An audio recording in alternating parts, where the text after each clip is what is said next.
এখন আমরা পরাবৃত্তের সাধারণ সমীকরণ নিয়ে আলোচনা করব।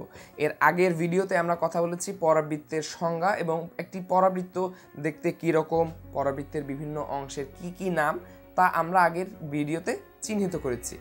এখন আমরা দেখব পরাবৃত্তের সাধারণ সমীকরণ সম্পর্কে। পরাবৃত্তের সাধারণ সমীকরণ আসলে খুবই সহজ। এটা দেখতে অনেকটা এরকম, y² = 4ax। এটি হচ্ছে মূলত পরাবৃত্তের সাধারণ সমীকরণ। দেখতে কিন্তু খুবই সহজ মনে হচ্ছে, আসলেও তাই।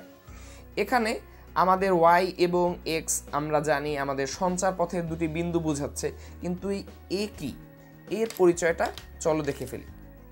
এ হচ্ছে এই যে পরাবৃত্তের যে শীর্ষ a বিন্দু বলছি আমরা, a 0,0 আগের ভিডিওতেই বলেছি, এবং এই যে s কে আমরা বলছি s এর স্থানাঙ্ক হচ্ছে a,0। এই যে এ বিন্দু থেকে এস বিন্দুর দূরত্ব, অর্থাৎ পরাবৃত্তের শীর্ষ বিন্দু থেকে পরাবৃত্তের উপকেন্দ্রের মধ্যকার যে দূরত্ব, সেই দূরত্বটাকেই আমরা এই এ দ্বারা প্রকাশ করছি।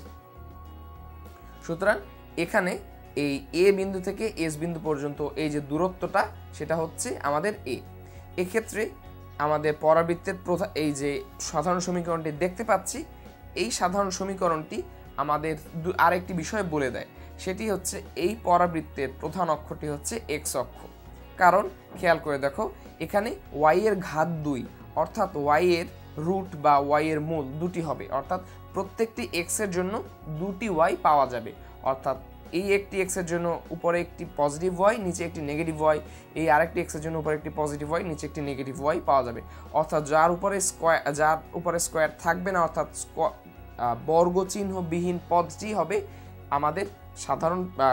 আমাদের নির্দেশ করবে যে আমাদের পরাবৃত্তটি কোন অক্ষ বরাবর আছে বা পরাবৃত্তের প্রধান অক্ষ কোনটি। সুতরাং পরাবৃত্তের সাধারণ সমীকরণ আমরা এভাবে y² = 4ax দেখতে পাচ্ছি। এখানে এই যে a এর মান s এর মান ভিন্ন ভিন্ন হতে পারে, অর্থাৎ a যে সবসময় 0,0 বিন্দুতে মূল বিন্দুতেই যে পরাবৃত্ত সর্বদা অবস্থান করবে এমনটা নাও হতে পারে। তো এ সকল বিষয়ে আমরা পরবর্তী ভিডিওতে পরাবৃত্তের সমীকরণ অংশে বিস্তারিত আলোচনা করব।